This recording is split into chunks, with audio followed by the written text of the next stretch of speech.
Aibda Hendra anggota Polres Muaro Jambi dibunuh hanya gara-gara tagih utang 150.000.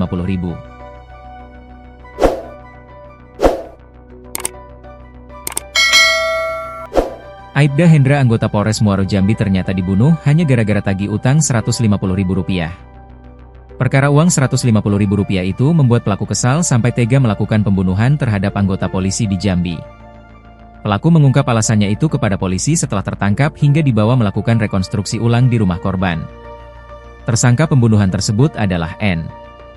N disebut menjadi orang yang terakhir kali bertemu dengan korban pada Minggu, 18 Mei 2025. Sebagaimana diketahui, korban ditemukan tewas di rumahnya di RT 26, Pematang Sulur, Telanaipura, Kota Jambi pada Selasa, 20 Mei 2025, lalu. Kasat Reskrim Polresta Jambi, Kompol Hendra Manurung mengatakan bahwa tersangka N merupakan anggota Ormas di Jambi. Berdasarkan pengakuan N, motif penganiayaannya yakni tersangka kesal saat korban menagih utang senilai Rp150.000 kepadanya. Benar, sudah kita tetapkan sebagai tersangka. Pelaku mengakui perbuatannya setelah dilakukan rekonstruksi ulang di rumah korban, ujar Hendra, saat dikonfirmasi melalui telepon, Sabtu, 24 Mei 2025, dilansir kompas.com.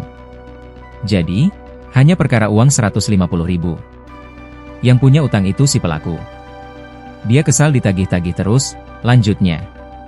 Saat kejadian, tersangka merasa kesal, kemudian terjadi keributan yang berujung pada penganiayaan hingga mengakibatkan korban meninggal dunia. Namun, Hendra belum memaparkan secara rinci bagaimana tersangka melakukan penganiayaan terhadap polisi tersebut. Intinya pelaku sudah mengakui perbuatannya, ucap Hendra. Jasad korban pertama kali ditemukan oleh seorang kurir paket yang datang ke rumah dan curiga dengan bau menyengat. Kurir itu kemudian mencoba melihat ke dalam rumah melalui jendela dan seketika dia kaget karena menemukan mayat laki-laki di dalam rumah. Jasad Aibda Hendra sudah tidak dalam kondisi bagus saat ditemukan, bagian kepalanya terdapat luka. Tadi anggota sudah ke sana dan olah TKP.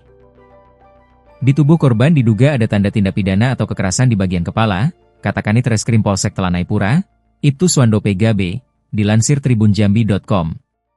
Peristiwa itu pertama kali diketahui seorang kurir paket yang datang ke rumah, sekitar pukul 13 waktu Indonesia Barat. Pertama kali yang menemukan itu tukang paket, pas mau antar barang, ungkap warga. Ketika hendak mengantarkan barang, kurir paket mencium bau tak sedap dari dalam rumah. Dia melihat ke dalam rumah melalui jendela. Ardi, tetangga korban, menyebutkan bahwa saat itu kurir paket melihat Aibda Hendra dalam kondisi telentang di ruang tamu. Setelah mengetahui korban dalam kondisi tergeletak, kurir paket segera mencari ketua RT dan warga sekira. Kala itu, warga dan Ardi tidak berani langsung masuk rumah dan hanya melihat dari pagar. Ketua RT kemudian melapor ke lurah setempat hingga diteruskan ke Polsek Telanaipura. Jasad korban kemudian dievakuasi ke RS Bayangkara untuk dilakukan autopsi.